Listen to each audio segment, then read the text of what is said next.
Wait, what is this? This isn't the first episode. Why is there a thing about Blade Runner in here before the first episode? Did we time travel? Okay, here's the deal. I used to have a daily podcast, and one of the segments I did was alienating the audience. The whole point of it was to try and shake the audience loose by going way too far down the rabbit hole on sci-fi. But turns out people liked it, and so did I. So this is a segment I did from my old show. Think of it like a prequel, only without Jar Jar Binks. This episode features none other than Ben Domenech talking to me about all things Blade Runner. Enjoy!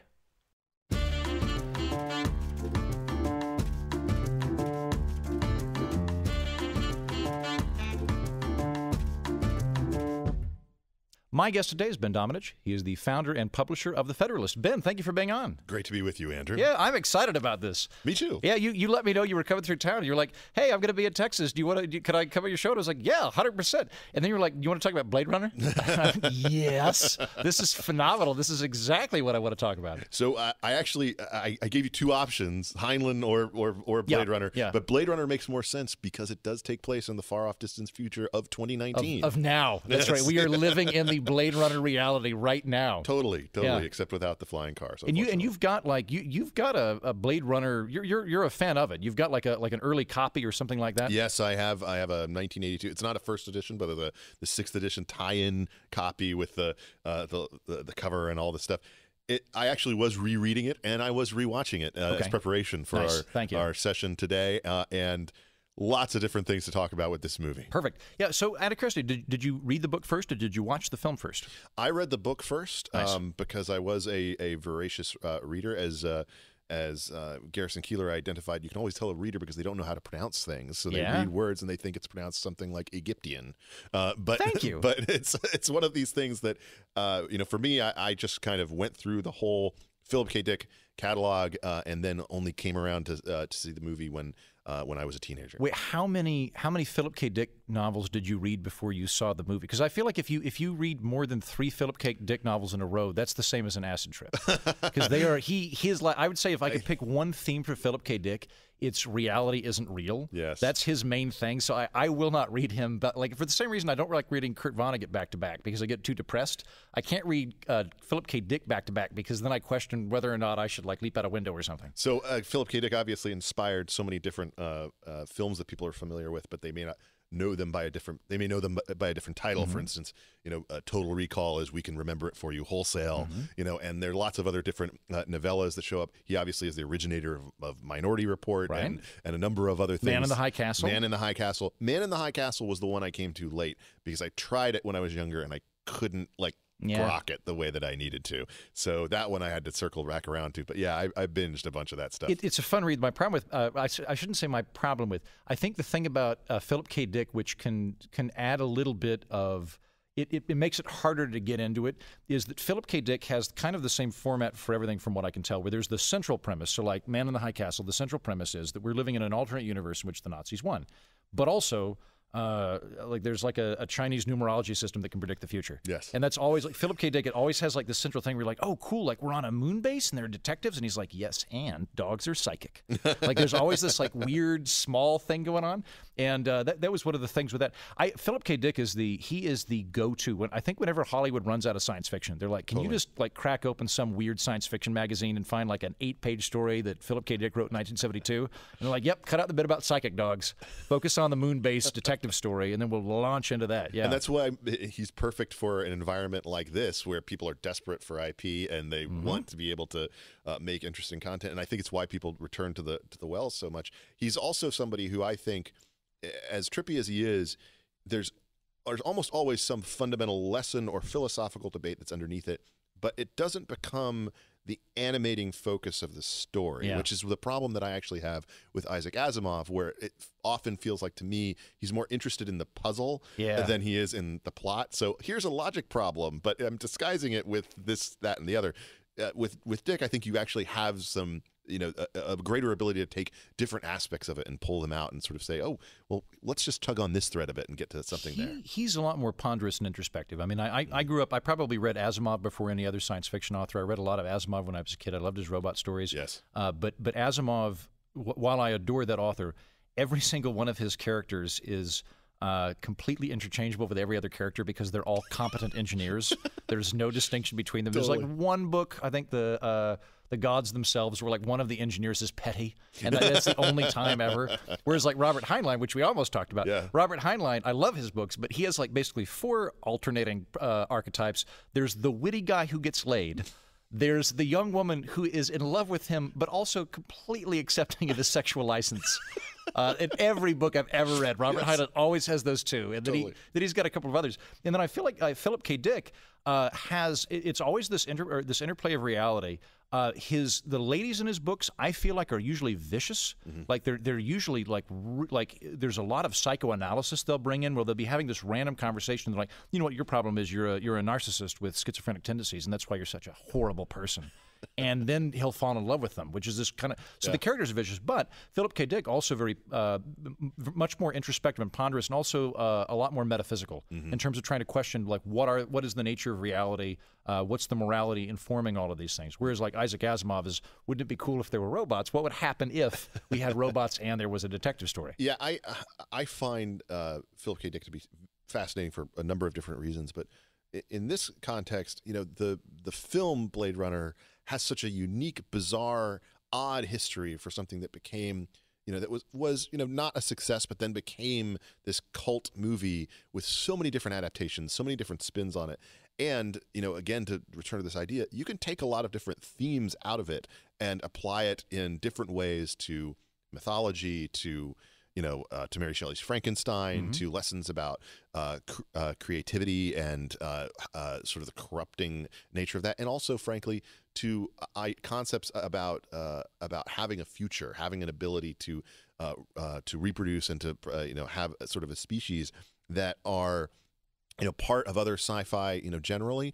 You know, if you think of something like Children of Men, but is, I think, really uniquely dealt with in this story in ways that you know, speak to kind of the lasting power it's had over people's consciousness. Yeah, I think you're absolutely right. Let's start with Blade Runner, because actually I can't say that most people listening to the podcast have. I suspect actually most people that are still with us at this point, Ben, have read the book and the podcast and are already writing me an email about how I bungled something about Isaac Asimov. So we're in deep nerd territory here. But let's go ahead and start with Blade Runner, because I think the bulk of the population is probably more familiar with that than with the book. So what are the themes that strike you in the film of Blade Runner? So there are a number of different ones. Obviously, there's the desires to meet your maker. The different elements that are going on here include, of course, the fact that you have these replicant creatures who are created who have a built-in failsafe, a finite and limited lifespan, and that you have a number of them who've gone rogue, who, you know, are need to be retired. In this case, you're essentially going and killing these humanoid creatures who have, you know, frankly, a desire to live. They've crossed that threshold from being a robot into being something that thinks of itself as human.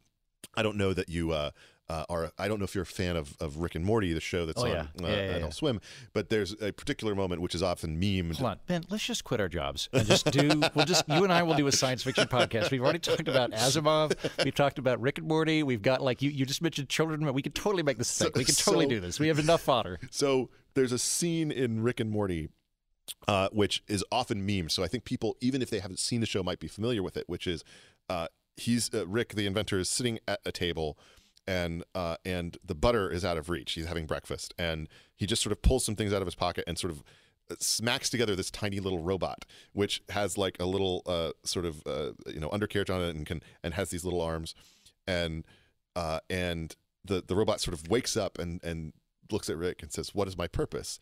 And Rick says, "You pass butter," so the robot goes over and picks up the butter and brings it over to Rick, and Rick, you know, takes the butter. "Thank you." And then the robot says again, "What is my purpose?" And he says, "You pass butter."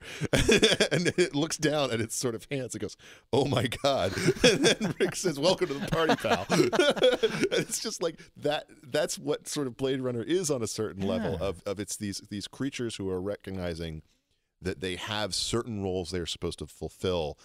You know, when they're introducing them in the beginning to Harrison Ford, it's this is a typical pleasure model. This is a typical sort of it's like a combat type thing, you know, type thing, and that just sort of the idea of these are humanoid creations that are built to fulfill one purpose, and that purpose is not to continue to exist or to regenerate or to have children or anything like that. It's just to do this thing, but that creates a very difficult tension between them, their creators, and the world that's around them. That's great. I had not thought about that. I'm glad that I invited you on.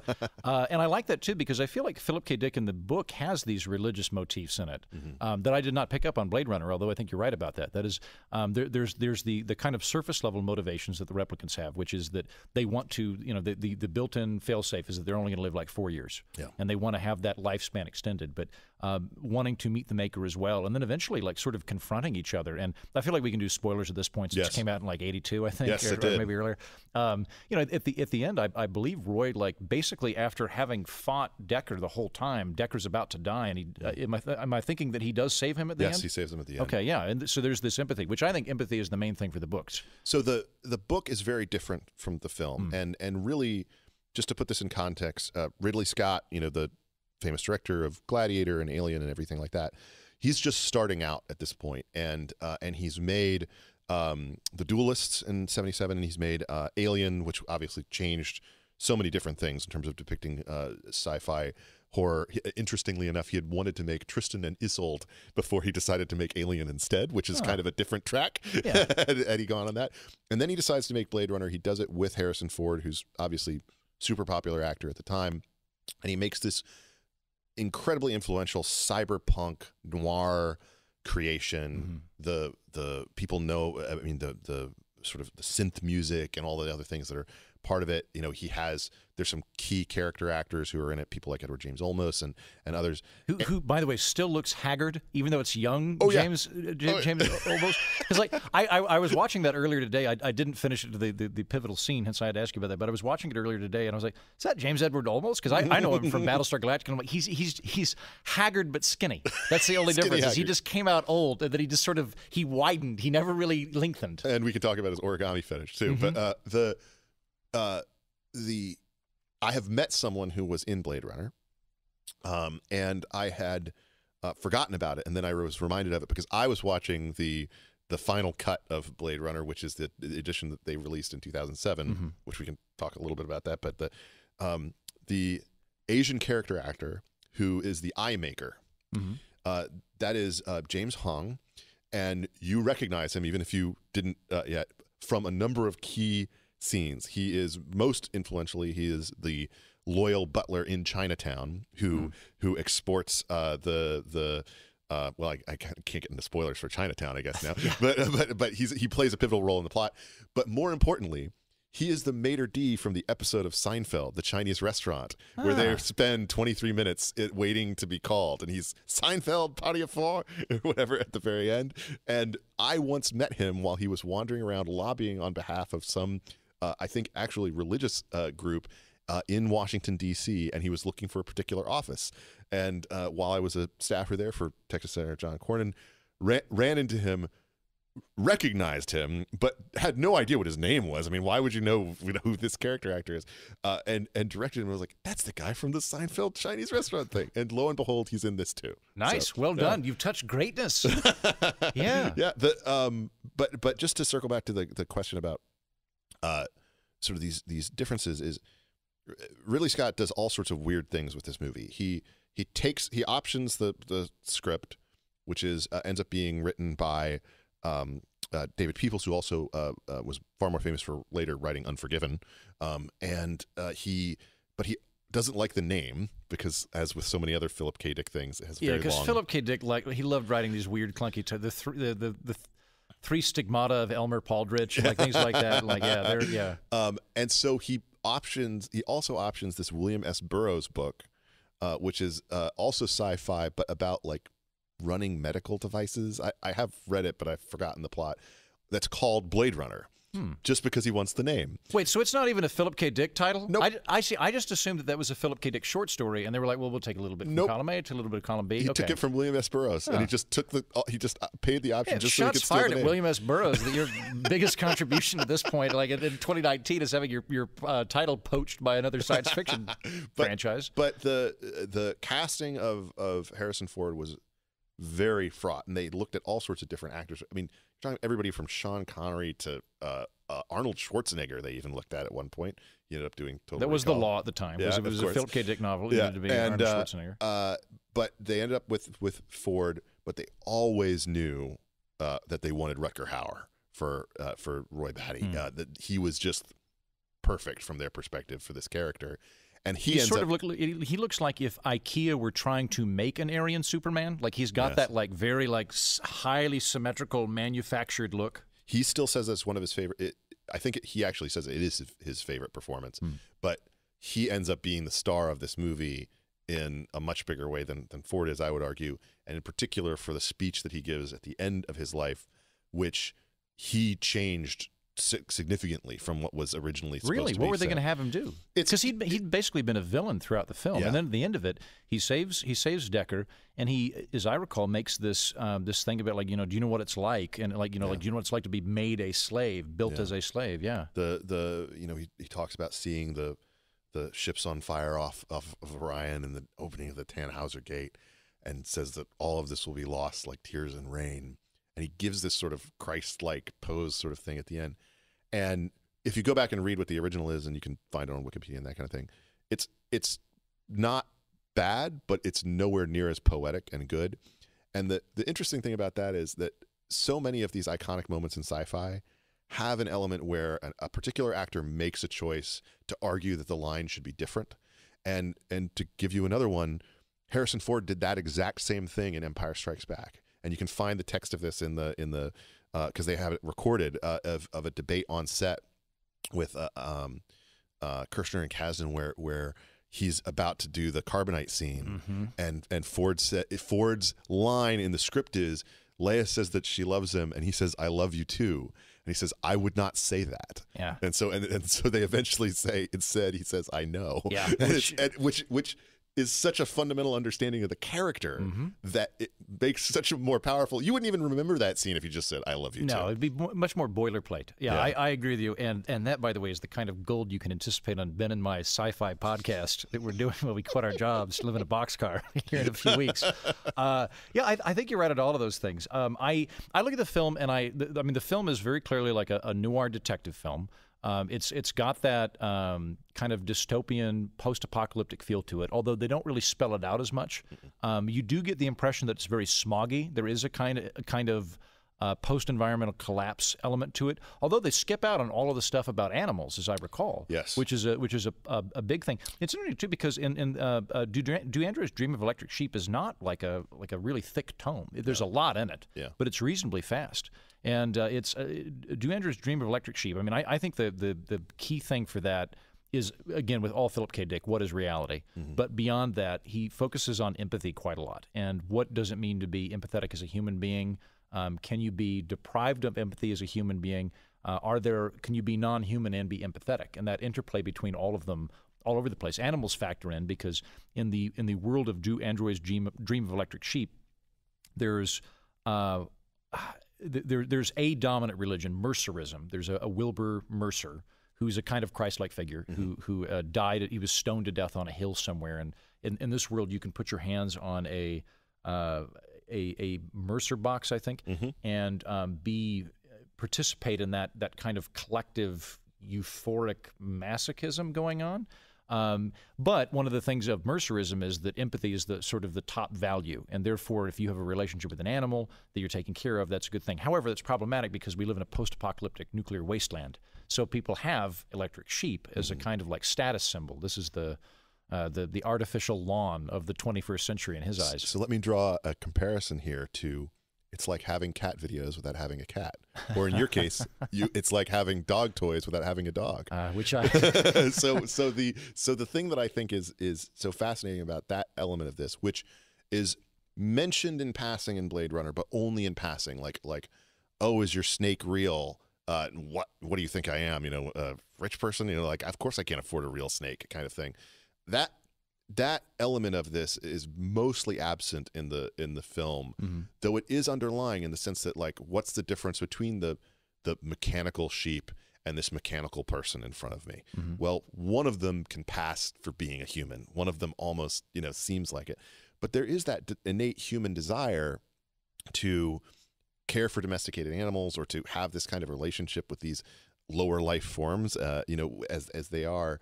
And I think of it as being very comparable to the way that humans today are, obsess over cat videos and that type of thing. It's a natural human emotion that on some level, indicates sort of our affection for these, cute little kind of pointless things that separates us from the sort of fiercely logical, one direction only. I was made for combat. I was made to pass butter.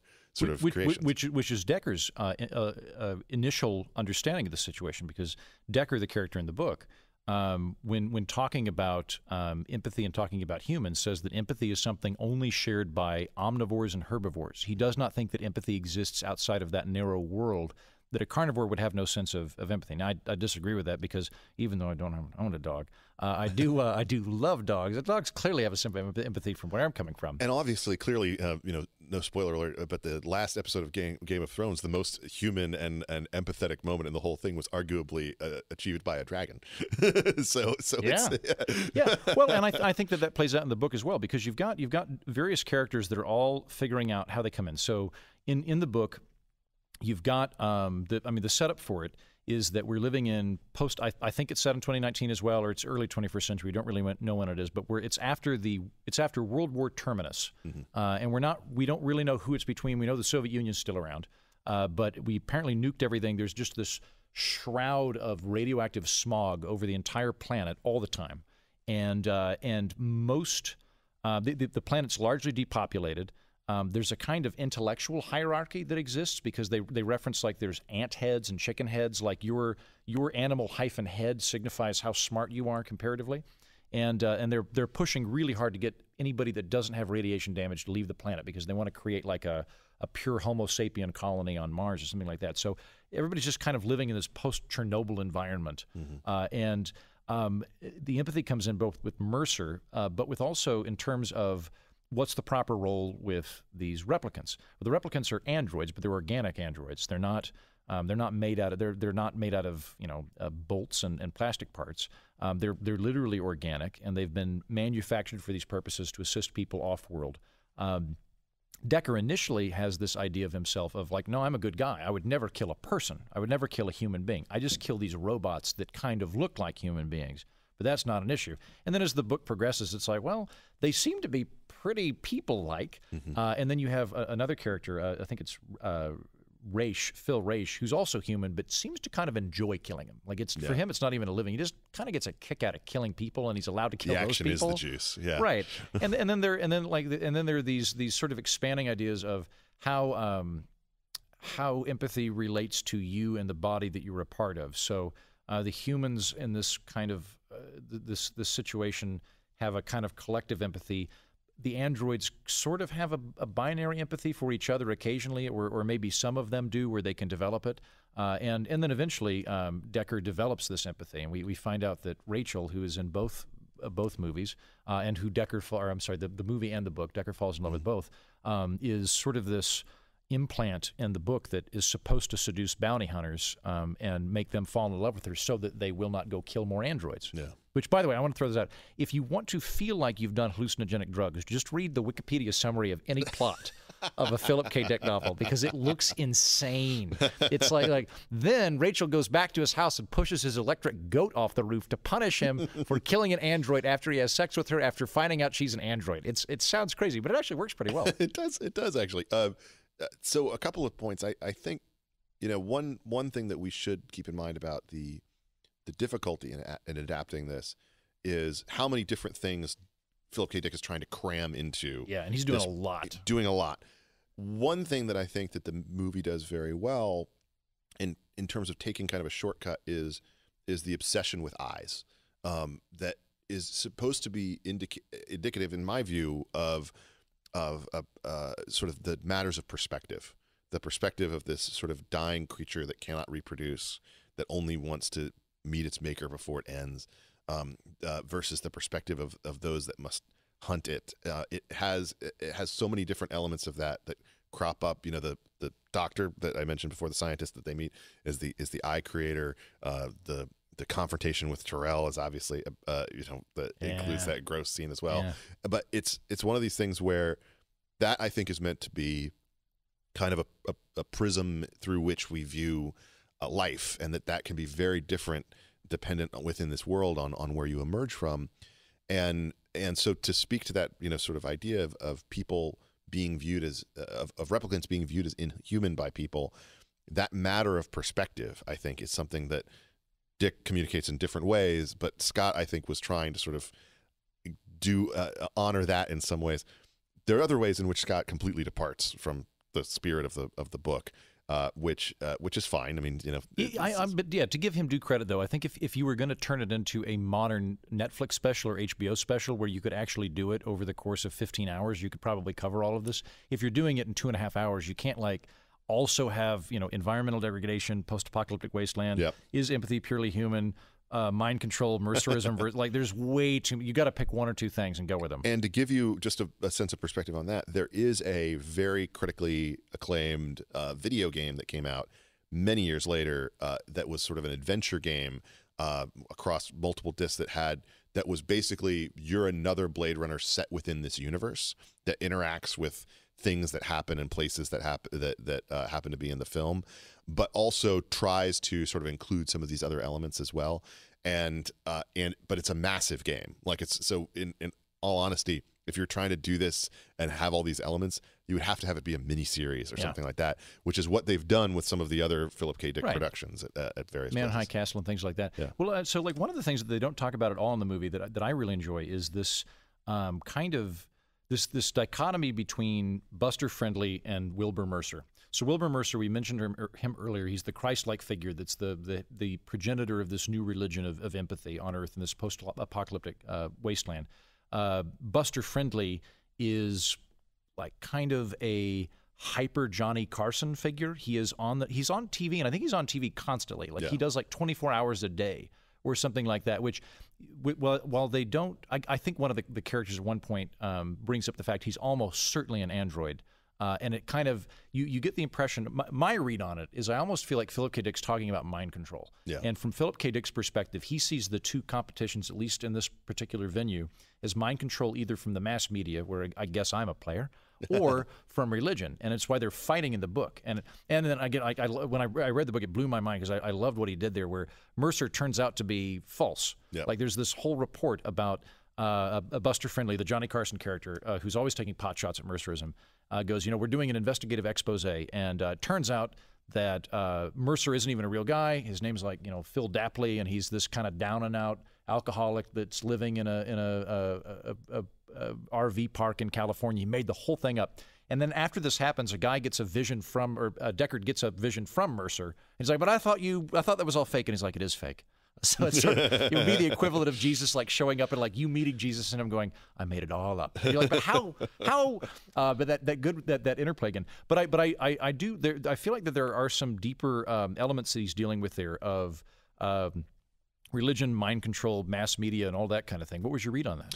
I absolutely agree with your interpretation there. I think that one of the things that we have to take away from this is, from Dick's perspective, I think, he routinely is coming back to the ways that our minds are manipulated, but also the way that we agree to have them manipulated.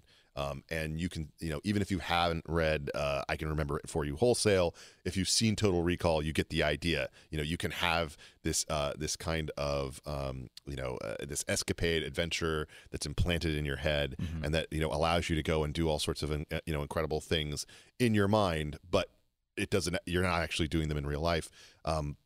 The folk rock singer Father John Misty, not his most recent album, but his previous one, he opens it by having this sort of it's a song called "Total Entertainment Forever," where he says, where the opening lines are, betting Taylor Swift every night in the Oculus Rift.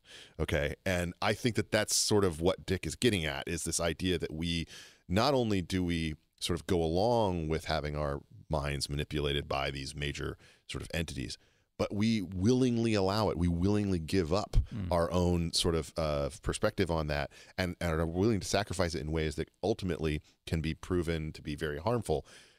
To another point, Futurama has this one video that I have referenced many, many times, which is it's sort of presented as like not a sex ed video, but something like that that they force them to watch. The Marilyn Monroe bot? The Marilyn Monroe bot, yes, where basically when you can download a celebrity consciousness into an android, into a robot, that is basically the end of humanity, because at that point there's no longer any of the motivating factors that exist within society. They say it turns out that most of human history was entirely about impressing the opposite sex, and then they have all these things flying at me, and sometimes the same sex drama, and it turns out that that's like a destroying effect.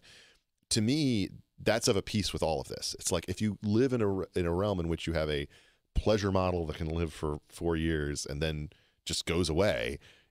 Why deal with all the things that it's less expensive and they work for you, and but at the same time it's giving up your own humanity in order to do that, and you can reach a point where those robots seem more human than the humans themselves.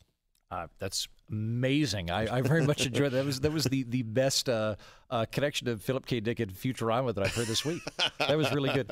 Something that my producer Jennings and I have spoken about several times is whether or not we think that the world is moving more Orwellian or more Huxleyan. Yeah. And I feel like there are these very stark differences of dystopia, where Orwell is this totalitarian dystopia of North Korea Nazi type thing, where a boot smashing a face into the earth for all eternity.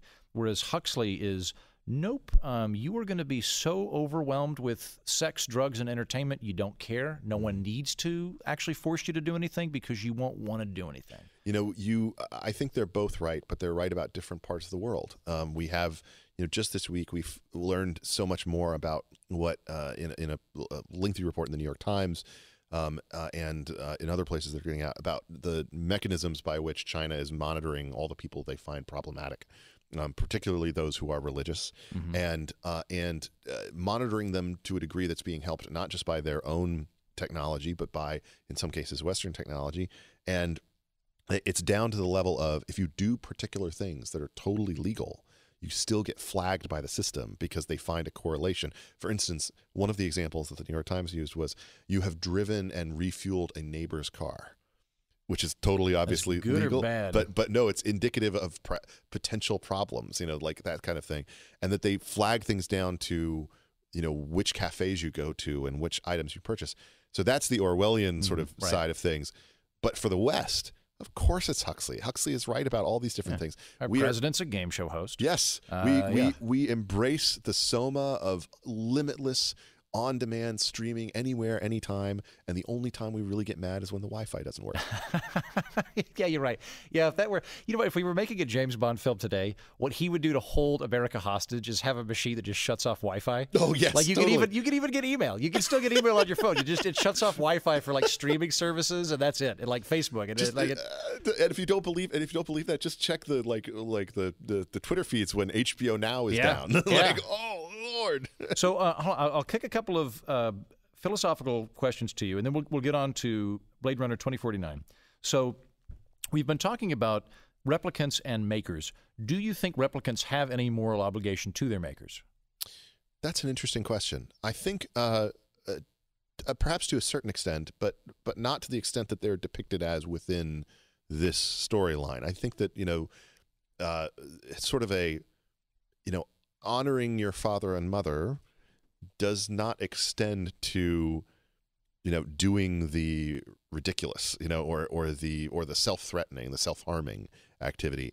And I think inevitably with these types of creations, that's where things are going to go. That's where things are always going to end up. I think if human beings could build other human beings to serve them, they would probably not be like indentured servants for 6 months, then like, hey, go get a community degree or go to college. Like, we're really rooting for you, former slave. I think human beings like to bring in Star Trek. There's an episode where Guinan is talking to Data, and she talks about how every civilization wants to have disposable people. Because disposable people are quite useful. Can I actually ask you about that? Because so you know so much more about Star Trek: The Next Generation in particular than I do. What do you see as the key differences between the way that Data is being such an iconic figure, who is the closest thing I would say in this universe to one of the replicants that's depicted. What is the key difference there? Oh, that's good. Well, I think a couple of things. I think that the replicants are it's fairly similar to Battlestar Galactica in that they're ultimately basically just humans. Yeah. It's just that one human line, the one that we're in, has been developed by evolution to reach where we're currently at, and another one was developed artificially but has the exact same effect. The Turing effect would pass. In Blade Runner, they've got the Voight-Kampff test. But in terms of the actual differences, they're very, very human. They seem to have their own motivations. They seem to have their own feelings and that kind of thing. So, and the lesson from both is oftentimes that, like, really, when you get to that point, the distinctions themselves are artificial and meaningless. It's more to do with, I guess, the dignity of sentience and how you are going to treat someone else regardless of whatever their situation is. But Data would never think of himself as a slave. No, and Data's not treated as one except in one episode, well, 2 episodes. Data, I feel like, is much more of a Pinocchio stand-in. Okay. Where Data, because like the BSG or the replicants, they're just people that happen to be like I mean, in the book, in Do Androids Dream of Electric Sheep, and in Blade Runner, in both instances, Rachel finds out that she is a replicant, and it's disheartening to her. It's terrible because it's here. All of my memories are apparently false, and I'm going to die in 2 years. Well, that'd be a tough thing. If I found, I thought I was from Oklahoma. I'm from like Silicon Valley. And I've got 2 years to live. So they're basically people that have had the rugs ripped out from under them. Data is rather aspirational. He is starting out as a non-human artificial life form and is gradually, by choice, moving towards humanity and endeavoring to do so. His autonomy is rarely called into question. There's an episode where there's a fairly militant part of Starfleet that wants to disassemble him in order to mass-produce Datas and have one on every ship. Ultimately Data and Picard save the day because it does not matter if your species is 1 or 20 or 20,000. The dignity of a species is from the, whatever Patrick Stewart said. I'm sure I agree with it. And then I think there's another one where he's abducted by a toy collector who just wants him as a novelty. But that to me is the difference. Is I think this is what I'm getting at. Replicants and human beings in both universes are not fundamentally distinct from one another on any ontological level. They're genetically distinct, but they're not spiritually or existentially distinct. Whereas Data is a different thing. He is an other who wishes to move towards us. Well, much of this has to do with the way that we analyze consciousness in these creations. This is not a sci-fi reference, but I am a fan of an old IKEA commercial, since you mentioned IKEA earlier, where they depict this sort of old lamp in a corner, and there's this sort of sad music playing, and it's raining outside, and someone, like, the lamp is sort of dimming and stuff, and then someone comes along and picks up the lamp and, like, sort of puts it in like a trash can thing and carries it out and puts it down on the street, and the lamp is sort of bent over, and the rain is coming down, the sad music is playing, and that sort of gives you like a camera perspective as if you were the lamp, and in the corner where it was, there's a new lamp, and then why is IKEA making me feel guilty? Wait, and then this man comes from off screen, and he says, "Perhaps you feel sorry for this lamp. That is because you are stupid. It has no feelings, and the new one is much better." and there's an element of that when you're dealing with robots on screen, of like, these are creations that do not have. We fool ourselves when we think that they have humanity, and yet there are so many kids out there who get worried when they see R2-D2 get zapped, that kind of thing. Well, I mean, like right now, like I own two Amazon Dots or Amazon Echoes in my house, and that's so unlibertarian of you. Yeah, well, it's, hello, wiretap, play me some classical guitar music.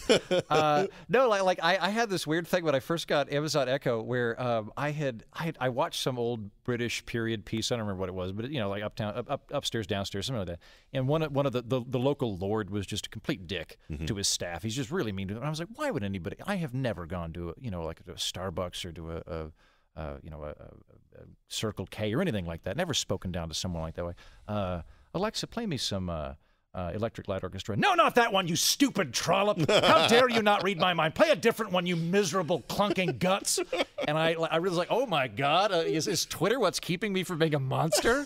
Is that I might just that's sad. They're also finding that with Amazon, it's having effects on etiquette with kids, because kids that have an Amazon Echo and they're like, play this, like, well, it's fine, you can talk to it. It's a shoebox with wires in it. It's okay. There's no actual, but they're then taking that and applying it to other people, which I think actually gets into kind of like Platonic philosophy, if I'm not mistaken, that Aristotelian philosophy of like, I'm going to do the thing not so much based on the effect, but on what it sculpts me into. And then take that Alexa and put them inside the replicant, and it's do this or do that, and often in ways that can speak to aspects of human nature that we might find more difficult. There are a few empathetic moments in sort of children's cinema involving a robot, more sort of stunning, I would argue, than the Iron Giant, where at the very end of that, the hero, the giant that has been so close to the protagonist, all along, sacrifices itself for the community, and that is not a giant that looks like a human or has much more, sort of human elements to it. But I've always loved the fact that when it's soaring through the sky at the end, it saw a Superman cartoon, an old Superman cartoon earlier in the movie, and you've got that deep, low sort of voice that he says to nothing in particular. Superman. That's on a certain level, it's manipulative, but it's also sort of speaking to this idea that at a certain point, the creations of humankind will reach a level of sentience that has us raising questions about what is ethical within that environment and how these people are treated. And as with most things, I think that's probably going to come from the sex industry first. Yeah. We're going to have a lot of conversations about how you treat sex robots a lot earlier than I think we're comfortable having those conversations. People are not, they don't acknowledge how much porn pushes the world forward. That would, if it hadn't been for porn, it'd be a method by which we send emails after a nuclear apocalypse between Air Force bases. That would be what the internet is for. Yeah, no, I think you're right about that. That would make sense. Like that would, like a sex bot or something. Adjudicating how you treat the Priss model, which is, from the movie, would be something that sort of factors into that. I think that there will be I will hope that humanity will see the inner being of such entities. Asimov wrote an essay that I think he's got some insights on, where he says that he thinks that we would probably just relate to whatever looks like us most. So if you had like a clunky 1950s robot that had very similar programming to us, that was indistinguishable, over an audio speaker, we would not feel very comfortable with that. But if there were like a kind of dim-witted, very emotionally stunted being that nonetheless looked very, very supple and organic and everything, that we would feel more close to that. And this is one of the frustrations that I have, and I don't want to get off onto this tangent, but no, I was just thinking, because this is probably like our 6th or 7th alienating the audience segment, and I wish we had a counter at the bottom of extraneous references, because you would be winning this hardcore up to like 43. You're like, that reminds me of the speech of Queen Elizabeth and the troops at Shrewsbury before the Spanish galleons came in, which actually followed quite well with Arthur C. Clarke. Heart of a queen and a queen of England. The frustration that I have with Westworld.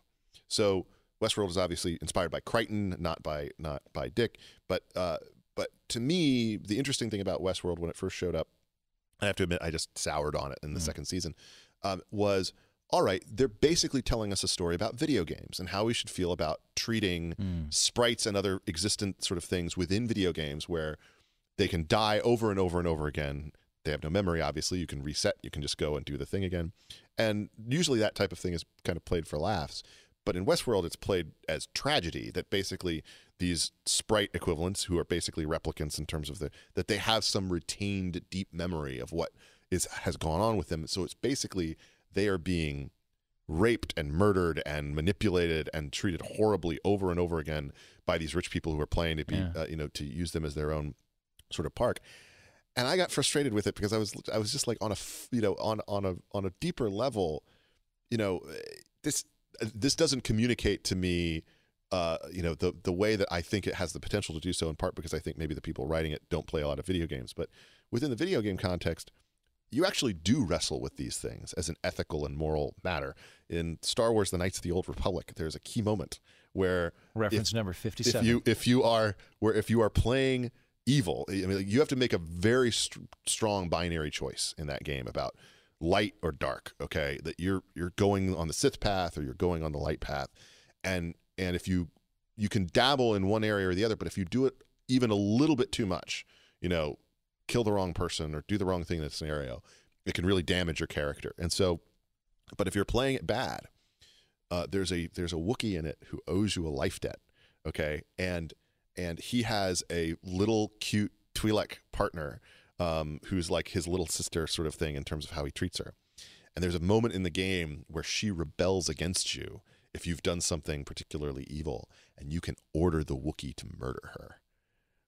And that, to me, is like one of those moments in a game where if you do that, like without any hesitation, there's something wrong with you. like even though these are just sprites, these are just I'm gonna have little to pixels. Get up my old PC from 1998 and try and save all the Sims that I had working as stand-up comedians. How or many lemmings have we sent doing. over the edge? Oh. Hold on. So we're about to wrap up here in a minute, but we haven't actually got to Blade Runner 2049. Yeah, sorry about it. So no, it's okay. I haven't. This is like the nerdgasm that you and I have shared has echoed through the entire galaxy. Like there are people on other planets going like, I feel very geeky right now. What was that from? It's from us. But I do want to get you take on Blade Runner 2049. What did you think of it? I loved it. I thought it was beautifully filmed. I thought cinematography was fantastic. I think it's very hard to do that kind of reboot, and it gives me a lot of hope for the Dune sort of reboot, which is coming from a team that includes a lot of the same people. Are you trying to hit every science fiction reference before the end of the program? I haven't said anything about. Well, no. If I say it, I break it. So the thing that there are a number of things I appreciate about it. I particularly like the scene where they're fighting and the Elvises are popping up, here and there. Mm-hmm. But the dog is in it. That dog is in it, and that to me was sort of a nod to, we didn't have this animal element before. We want to have something like that, even if it's just sort of limited in this one. And I think that as a sort of modern sci-fi noir thing, having lived through the influences, I mean, The Matrix doesn't happen without Blade Runner. Okay, mm-hmm. All of these cyberpunk movies, they just don't happen without the original film, and I think that 2049 sort of took a lot of those elements and treated them in different ways. It's not as satisfying of a sci-fi movie as a lot of others that are out there. It subverts expectations at some key points, but I was impressed with it and thought it was very well done. Wonderful. We have to end it there. Ben, I have enjoyed nerding out to the hilt with you so much. Thank you. I can't wait till we begin our new sci-fi program.